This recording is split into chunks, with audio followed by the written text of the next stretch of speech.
Traveling and Teaching, itulah jargon sebuah komunitas yang peduli dengan pendidikan bernama Seribu Guru. Digagas pada 2012, Seribu Guru menjadi gerakan inspirasi bagi keberlangsungan ilmu anak-anak yang berada di pelosok atau pedalaman. Sambil menikmati keindahan alam, para relawan Seribu Guru yang berasal dari berbagai latar belakang dan profesi berbagi dengan anak-anak melalui kegiatan sosial dan mengajar. Sedikitnya, Seribu Guru sudah merangkul 30.000 volunteer. 13 tahun berdiri, Seribu Guru kini sudah tersebar di 43 kota di Indonesia. Bahkan memberikan bantuan pendidikan anak-anak di negara Asia Tenggara seperti Myanmar, Kamboja, Thailand, Laos, dan perbatasan Indonesia-Malaysia. Bagaimana kisah inspiratif komunitas yang berawal dari media sosial tersebut? Yuk kita kenalan dengan founder dan CEO Seribu Guru berikut ini.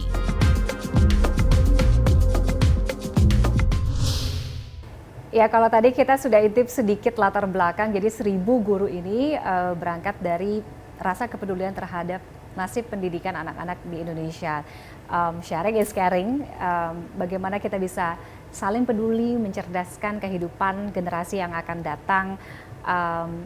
Mungkin itu menjadi roh dari Seribu Guru hadir. Sudah hadir di Talk is Fun kali ini ada Mas Jemi Ngadiono, founder dari Seribu Guru. Mas Jemi, apa kabar? Baik.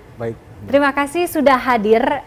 Aku terus terang baru pertama kali ketika kemarin gitu ya, lihat di webnya gitu, lihat di scrolling Instagramnya, sangat inspiratif dan unik dengan jargon traveling and teaching gitu. Jadi berangkatnya mana dulu nih Mas, traveling atau teaching dulu? Ya, sebenarnya dulu awalnya kan saya pernah kerja di salah satu production house lah ya. Kemudian waktu itu saya jadi kameramen, editor. Nah, kemudian saya pergi ke beberapa tempat di Indonesia dan kemudian saya melihat memang banyak anak-anak yang nggak seberuntung mendapatkan pendidikan seperti saya gitu ya. Dan kemudian kepikiran nih setelah selesai pekerjaan saya main sama anak-anak itu. Jadi saya bikin kuis di sekolah. Jadi saya masuk ke sekolah di Mentawai, saya masuk ke di NTT, saya bikin kuis di kelas, saya posting. Ternyata waktu itu di Twitter tuh meledak gitu lah followersnya gitu. Ini berangkat juga dari medsos ya waktu itu? Ya, ini dari benar-benar dari kegiatan sosial yang berangkat dari sosial media ya, penggunaan sosial media yang positif ya gitu. Nah, dari situlah kemudian berpikir, wah ini kayaknya banyak peminatnya nih dengan apa yang saya kerjakan di lapangan atau di daerah-daerah ini. Akhirnya kepikiran lah bikin namanya traveling and teaching, jalan-jalan sambil mengajar gitu, simpel lah seperti itu. Dan akhirnya kita bikin sebuah komunitas ya, namanya 1000_guru yang artinya adalah semua orang bisa menjadi guru. Jadi dimanapun kita berada, kita mengajarkan sesuatu dengan orang terdekat kita, itu kita sudah menjadi guru gitu ya. Jadi guru di sini bukan guru formal yang ada di sekolah bukan. Tapi kita tuh traveling sambil kita mengajarkan sesuatu, kita jadi guru tuh di tempat wisata itu. Tapi berangkat ketika orang biasanya bikin movement atau komunitas, biasanya tuh berangkat dari pengalaman pribadi atau rasa kegelisahan mereka terhadap isu tersebut atau bidang tersebut. Ini juga relate dengan. Ya, kalau dari kehidupan pribadi saya pernah di panti asuhan. Jadi waktu itu saya masih lulus SMP, saya nggak bisa lanjut ke SMA. Pada waktu itu saya ditaruh di panti asuhan. Nah, di panti asuhan mungkin sekitar 8 tahun, 9 tahun, akhirnya saya keluar dari panti asuhan, saya bekerja. Banyak yang saya kerjakan lah, jadi pernah di pabrik dan sebagainya gitu ya. Dan dari situ begitu saya ke pedalaman dengan pekerjaan saya yang baru gitu, saya melihat kok ini sama seperti saya dulu nih. Gitu ya, anak-anak yang nggak beruntung lah ibaratnya seperti itu. Nah, akhirnya kepikiran lah bikin 1000 Guru untuk bisa menyadarkan orang-orang bahwa ini loh pendidikan di Indonesia itu seperti ini. Yuk kita peduli. Apa sih yang bisa kita berikan ke anak-anak ini? Ya waktu kita. Kalau mungkin kita nggak punya harta ya kita punya waktu. Nah, waktu itu apa ya? Kita bisa mengunjungi mereka, kita bisa mengajar, berbagi inspirasi ke anak-anak ini, seperti itu. Ini udah tahun ke 14 ya, oke, 14 sudah tahun. 14, ini udah keliling Indonesia saya yakin gitu ya. Dari kampung ke kampung, pelosok ke pelosok gitu. Apa sih yang paling urgent dari pendidikan di Indonesia kalau melihat kebutuhan mereka ya? Ya, kalau sekarang kita lihat pertama memang infrastrukturnya itu memang itu harus diperbaiki. Ada beberapa sekolah-sekolah yang memang rusak. Yang kedua adalah ketersediaan guru. Mungkin ada beberapa tempat guru-guru itu kurang ya, gitu ya. Dan yang paling terakhir adalah kualitas guru. ya kualitas guru. Oh, yang terakhir lagi adalah kesejahteraan guru. Yes. Ya, jadi ini harus memang segera diperbaiki oleh pemerintah, apa namanya, supaya pendidikan ini bisa merata dan anak-anak ini bisa mendapatkan pendidikan yang layak. Gitu. Oke. Dari lingkungan yang didatangi gitu, gimana gambaran yang di capture sih Mas sebenarnya kondisinya gitu? Kalau dari 1000 guru sendiri kita punya spesifikasi sekolah yang kita harus kunjungi. Ya, contohnya dia harus jauh, kemudian ekonomi dari orang tua masyarakat Jauh ini. tuh jauh dari akses. Ya, jauh dari akses, jauh dari kota gitu Oke. ya. Kemudian ekonomi dari masyarakat atau orang tua dari siswa ini memang berkekurangan. Itu yang kita pengen, yang kita bantu di situ. Gitu ya. Jadi kita pas datang ke sana membawa donasi, memberikan inspirasi, itu tepat sasaran. Seperti itu. Dan ini kan terbuka untuk semua masyarakat umum Betul. ya, semua kalangan. Aku bilang, nah skemanya tuh gimana Mas untuk para volunteer ini untuk bisa bergabung di 1000 guru? Karena kan kalau kita buka webnya nih, Anda buka webnya, jadi tuh akan kelihatan banyak trip-trip ke sini, ke sana gitu ya. Sumatera, Jawa, Papua segala macam gitu. Anda bisa pilih gitu dan mereka membayar. Betul. Jadi kalau dari 1000 guru ini kita membuka pendaftaran. Biasanya kita setiap bulan itu buka di dalam pendaftaran untuk di kota-kota. Biasanya kita pergi ke Sumba, atau kita pergi ke Belitung, atau kita pergi ke Papua dan sebagainya. Nah, itu biasanya kita posting di Instagram kita. Nanti followers atau teman-teman yang pengen ikutan dia bisa cek di situ, kemudian dia cek website kita. Setelah itu mereka akan mendaftar dan mereka akan melakukan pembayaran untuk kegiatan, karena kegiatan ini berbayar dan dibiayai oleh si relawan itu sendiri gitu ya. Oke. Jadi mereka membayar dengan nilai yang sudah kita tetapkan. Itu untuk apa? Untuk transport, hotel, makan, donasi, t-shirt dan sebagainya gitu ya. Nah, setelah itu kita akan briefing dengan mereka. Kita briefing itu apa? Kita mengajarkan mereka untuk gimana cara mengajar yang baik ya. Apa sih Mas yang diajarin biasanya? Banyak, biasanya kita ngajarin itu tentang tentang planet ya, tentang tata surya, tentang persatuan, terus kemudian profesi dan cita-cita. Nah, itu yang kita ajarkan ke anak-anak di pelosok Indonesia yang kita akan datangi nanti. Jadi Gitu jangan loh, ngebayangin kayak mata pelajaran yang ada di sekolah Ya. beneran jadi guru gitu ya. Jadi kita jadi guru yang menyenangkan. Jadi gini loh, anak-anak ini kan kita kan mungkin pernah SD ya. Iya. Nah, SD ini kan dengan guru yang sama mungkin kita 6 tahun tuh di situ ya kan. Nah, kita tuh pengen kita datang sehari jadi guru yang menyenangkan.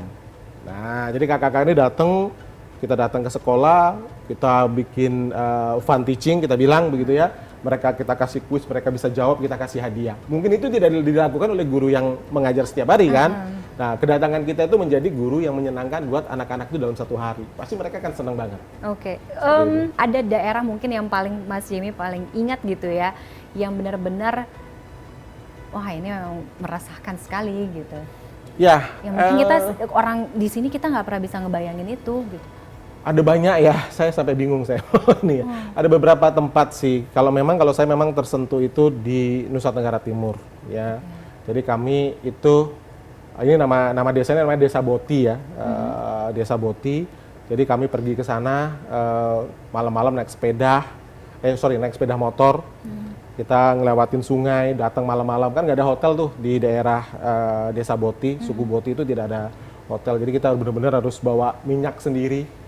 Bawa minyak bensin untuk bisa nyalain genset gitu ya, terus tidur di sekolahan, terus sampai di sana juga kita harus masak sendiri, karena kan nggak ada restoran, jadi kita bawa beras, bawa pokoknya barang-barang lah, sampai sana kita masak, terus kita tidur di situ, terus pagi anak-anak itu udah kumpul gitu ya, dan ya itulah ketika kita ngelakuin itu mereka tersenyum, senang dengan kedatangan kita, mereka merasa terinspirasi. Nah, itulah yang membuat kita senang. Sampai sekarang saya masih semangat untuk jalanin 1000 guru ini.